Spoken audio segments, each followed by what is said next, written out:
Formal inauguration legal aid centre का 21 नवंबर 2021 में हुआ था, जहां पे ऑनरेबल प्रिंसिपल जज गांधी साहब के हाथों उसका उद्घाटन हुआ था।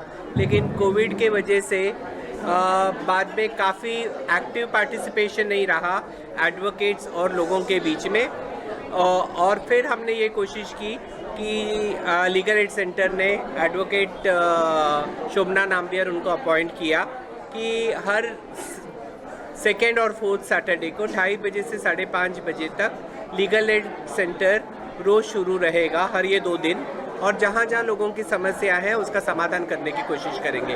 क्योंकि आपको पता है कि ये लीगल एड सेंटर खास करके उन लोगों के लिए शुरुआत की गई है कि जो under privilege class of the society के लोग हैं, जो लीगल फ़ीस वगैरह बहुत हेवी फ़ीस अफोर्ड नहीं कर सकते, उनके लिए इसकी शुरुआत की गई है। सर इसके अलावा जो बहुत सारे हमें एडवोकेट्स यहाँ पर मिलते हैं, क्या उनके कोई चार्जेस होंगे जो सर्विस यहाँ पे? नहीं, ये टोटली फ्री रहेगा।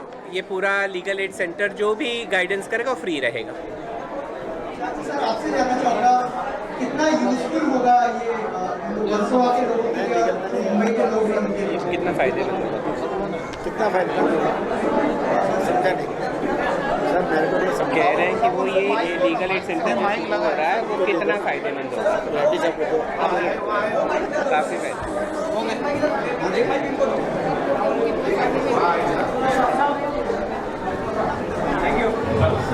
गरीब लोगों को काफ़ी फायदा मिलेगा इससे, बाकी भी काफ़ी लोगों को मदद मिलेगी इसको। सर आज जो लोगों ने सवाल पूछे और बहुत सारी चीज़ें आपको पूछी, तो आपको लगता है कि इतने सारे लोग जब एक ही प्लेटफॉर्म पर आएंगे तो उतने लोगों को एक साथ सर्विस देना मतलब पॉसिबल होगा? टीम के लेवल उस बारे में किस तरह की प्लानिंग की गई है उस बारे में? वो आपस में कोशिश करेंगे, जितना मदद कर सके करेंगे। सर अजय सर, सेम सवाल आपसे भी है कि इतने सारे लोग यहाँ पर रहते हैं, अगर एक साथ लोग आते हैं यहाँ पर, इतने सारे लोगों को एक साथ सर्विस देना कितना ईजी या डिफिकल्ट होगा, कितना बड़ा टास्क होगा, और उसके लिए क्या प्लानिंग की है सर? देखिए, जब चैलेंज एक्सेप्ट किया है कि लोगों के लिए काम करना है, तो उसमें समय की तो पाबंदी होती नहीं है। और मुझे खुशी की बात यह है कि एडवोकेट नाम्बियर और एडवोकेट सोनल, इतने एडवोकेट फाल्गुनी भी उनके साथ इतने सोशली कमिटेड है, और जैसे आप देख रहे हैं कि इनकी पूरी टीम है, तो मुझे लगता है इतने सारे एडवोकेट एक वक्त पर 10 से 15 लोग एडवोकेट्स जो यहाँ पे मौजूद होंगे, वो यकीनन लोगों का समाधान करेंगे। आपसे जानना चाहूँगा अजय सर, जिस तरह के इनिशिएटिव लेते हैं, कितना बड़ा टास्क आपके लिए होगा इतने सारे लोगों की प्रॉब्लम सॉल्व करना और उन्हें जो है जिस तरह की सर्विस या फिर कहेगी एक तरह से सजेशन देना जो उनकी प्रॉब्लम्स चल रही है उनको लेकर? तो हमारी जो टीम है वो काफ़ी एक्सपीरियंस है, मैम की 45 ईयर्स के और 35 to 40 ईयर्स की एक्सपीरियंस है, मेरा 7 to 25 ईयर्स की एक्सपीरियंस है।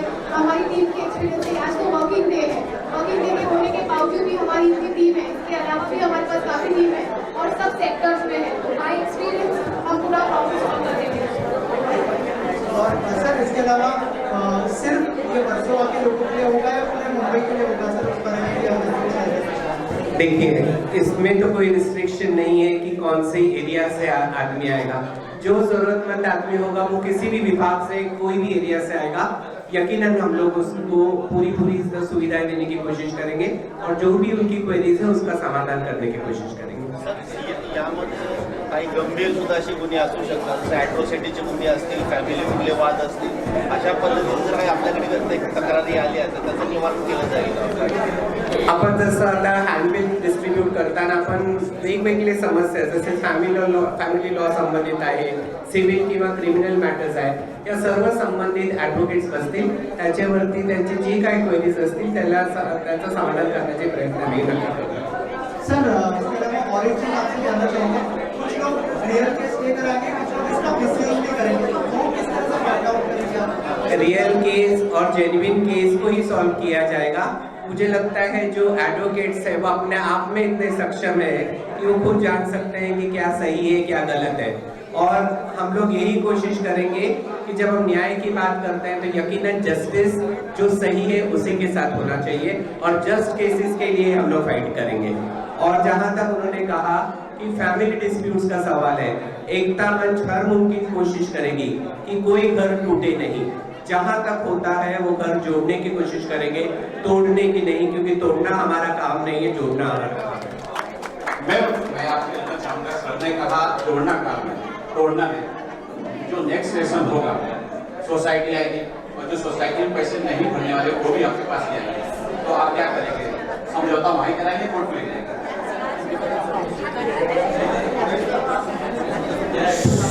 मेंबर्स जब आएंगे आप उसकी बात कर रहे हैं, जो डिफॉल्टर्स है तो डिफॉल्टर्स को पहले देखा जाएगा कि ओवर बिलिंग है कि नहीं, या फिर वो बाईलॉज के हिसाब से है कि नहीं। क्योंकि कई बार ऐसे होता है कि सोसाइटी भी मिसके कर सकती है और सोसाइटी की बाईलॉज को फॉलो नहीं कर रही है, तो उस केस में हम लोग मेंबर की तरफ से पिटीशन फाइल करके वो उसकी तरह से उनको भी न्याय देंगे। क्योंकि सोसाइटी भी कई कभी बार किस तरीके से ज़्यादा चार्ज करती है, जबकि बाईलॉज में 21 का एक क्लॉज है, या फिर ओवर बिलिंग है, या तो फिर यूनिट वाइज नहीं चार्ज करती है और डबल बिलिंग चार्ज कर रही है, या रिपेयर फंड विदाउट एजीएम ले रही है, एजीएम प्रॉपर नहीं होती है। तो दोनों पैसे जो डिफॉल्ट जो जहाँ पे जरूरत है वहाँ पे हम लोग अवेलेबल है, कोशिश करेंगे कि उनको उनकी मतलब ऐसा हुआ कि मेंबर का फंड है तो उनको बोल देंगे कि आपको जाके सोसाइटी से पेमेंट करना है, बिकॉज आपके पास इसका कोई सोल्यूशन नहीं है।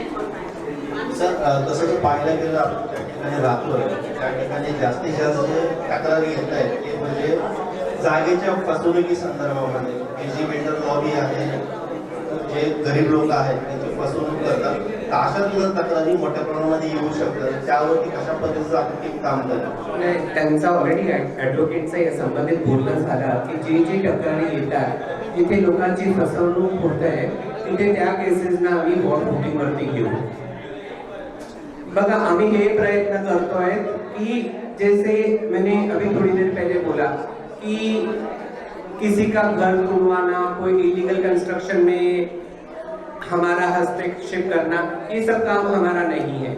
उसके लिए बीएमसी है, गवर्नमेंट अथॉरिटीज है, वो सही वक्त पर सब यही लेंगे। कोई भी डिस्ट्रक्टिव काम करना ये एकता मंच का उद्देश्य नहीं है, लेकिन जहां जहां बिल्डर्स लोगों को फंसा रहे हैं, गरीब लोगों का पैसा लेकर भी उनको जगह वगैरह नहीं दे रहे, डेफिनेटली ऐसे इश्यूज को हम लोग लीगली सॉल्व करने की कोशिश करेंगे। बहुत सी बार क्या होता है, जैसे किसी ने पूछा कि आप कोर्ट ले जाएंगे क्या, बहुत सी प्रॉब्लम्स का समाधान कुछ लेवल पे नहीं होता है। बहुत से लोग इतने एग्रेसिव होते हैं कि समझाने के बावजूद भी वो नहीं समझते हैं, तो फिर उस वक्त हमें कानून का सहारा यकीनन लेना पड़ेगा। शेवटचा प्रश्न, जे काही तक्रारी तुमच्याकडे येतील प्रसार माध्यमाच्या माध्यमातून ते लोकांपर्यंत येऊ शकतील का? नक्की आम्ही प्रयत्न करू, दर महिन्याला एकता मंचची एक मीटिंग लावूया and through media, through press आम्ही हे लोकांना दाखवायचा प्रयत्न करू की एकता मंचामार्फत किती लोकांना त्याचा समाधान झाला आहे। We will keep all our question is open for public. Sir काफी लोग ऐसे भी हैं सर काफी लोग ऐसे हैं कि सजेशन तक की महदूद नहीं है, उसके आगे उम्मीद करते हैं कि कोर्ट में उनकी जो है मदद किस तरह से की जाए, क्या उस तरफ भी एकता मंच आगे बढ़ने की? यस, जैसे हमने कहा कि मेरी एडवोकेट्स इनसे भी बात हुई कि बहुत एडवोकेट्स नॉमिनल फीस में जहां तक हो सकता है उसकी स्पॉन्सरशिप भी एकता मंच करने की कोशिश करेगी एट अ नॉमिनल कॉस्ट। जो सचमुच बिल्कुल अफोर्ड नहीं कर सकते हैं उसके लिए एकता मंच उनकी केस फाइट करेगी। सर आखिर में जो लोग देख रहे हैं उनके लिए क्या मैसेज होगा आपकी तरफ से? मुझे लगता है कि कानून की सुविधाएं है, उसके लिए जानकारी आपके डोर स्टेप तक, आपके घर तक आई है, लोगों ने उसका ज़्यादा से ज़्यादा फायदा लेना चाहिए। मुझे यही अपील करनी है लोगों से, क्योंकि सही जो समस्या आपकी सही होगी, जो राइट होगी, उसके लिए आपको यकीनन सही एडवाइस मिलेगा, तो इसका लोगों ने ज़्यादा से ज़्यादा फायदा लेना चाहिए।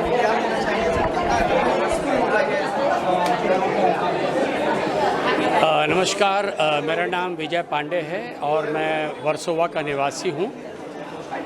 श्री अजय कौल सर और एकता मंच ने ये जो इनिशिएटिव लिया है, ये मैं कह रहा हूँ ये वक्त की ज़रूरत थी। ये नागरिकों के लिए सबसे बड़ी समस्या है कि उन्हें कानून के बारे में ज़्यादा नहीं मालूम होता है, क्योंकि नॉलेज पूरी नहीं होती है, और इसके बाद अगर कुछ ज़रूरत पड़ती है तो वो आगे जाते हैं कानूनी सलाह लेने के लिए, वो बहुत महंगा पड़ जाता है, तो हर एक आदमी उसको अफोर्ड नहीं कर सकता। तो अजय सर के इनिशिएटिव से एकता मंच में जो फ्री लीगल एड सेल आई है, इसका बहुत ज़्यादा फ़ायदा ये समझ लीजिए कि कानूनी मदद आपके पास आपके घर आ गई है। इससे बड़ी सौगात अजय सर क्या दे सकते हैं। हमें लगता है कि वर्सोवा के निवासियों को और बाकी लोगों को इसका पूरा फ़ायदा उठाना चाहिए और इसको सीरियसली लेके आगे बढ़ना चाहिए। जब वो 2 कदम आए हैं तो हमें 4 कदम आगे जाके इसको सफल बनाना चाहिए। क्या कहना चाहेंगे इनिशिएटिव के लिए, कितना इम्पोर्टेंट है इस तरह की सर्विस डोर स्टेप तक पहुँचाना? 100% इम्पॉर्टेंट है। कैसे इम्पॉर्टेंट नहीं है? Most of us don't know our rights and under one umbrella if people can come, अगर आके उनको उनके राइट्स के बारे में पता चल जाए, इससे बेटर चीज़ क्या हो सकता है? एंड दैट इज़ व्हाट एकता मंच इज़ डूइंग फॉर अस। तो आप सोचिए ना कि पूरे यारी रोड में अगर 10% को भी रियल पता चल जाए कि हाँ उनके राइट्स क्या है, द बैटल इज़ वन। मंत्री ने जो इनिशिएटिव लिया है ये सीनियर सिटीजन के लिए बहुत ही ज़रूरी था। जो अब since I am also associated with 3-4 senior citizen groups, तो यहाँ पर भी ऐसा फील हो रहा है, एक अपनापन लग रहा है, डर नहीं है। मुझे अगर एडवोकेट से कुछ पूछना है तो मैं पूछ सकता हूँ। हाँ, ये एक खुशी की बात है मेरे लिए। चेयरमैन हूँ सीनियर सिटीजन ग्रुप का, और सीनियर्स के सबसे बड़ी जो प्रॉब्लम है वो है लोनलीनेस। वो दूर करने के लिए हम प्रयत्न कर रहे हैं कि जिस ज़्यादा से ज़्यादा उनको एक्टिविटी दें, एंटरटेनमेंट दें, लीगली उनको कवर करें, सिक्योरिटी वाइज उनको कवर करें और मेडिकली उनको कवर करें। ये सब चीज़ें देखने के लिए एकता मंच है, उसमें अजय सर है जो इतने आगे बढ़े हुए। अजय, अब मैं ये कह सकता हूँ कि अजय कॉल, उनका नाम ही ऐसा है कि he is always on call, any time he is available. So ये हमारे लिए बहुत बड़ी फख्र की बात है कि वो हमारे साथ है, इसलिए हम ये सब काम करने की एक इच्छा है और एक हम करना चाहते हैं और हम करके दिखाएंगे।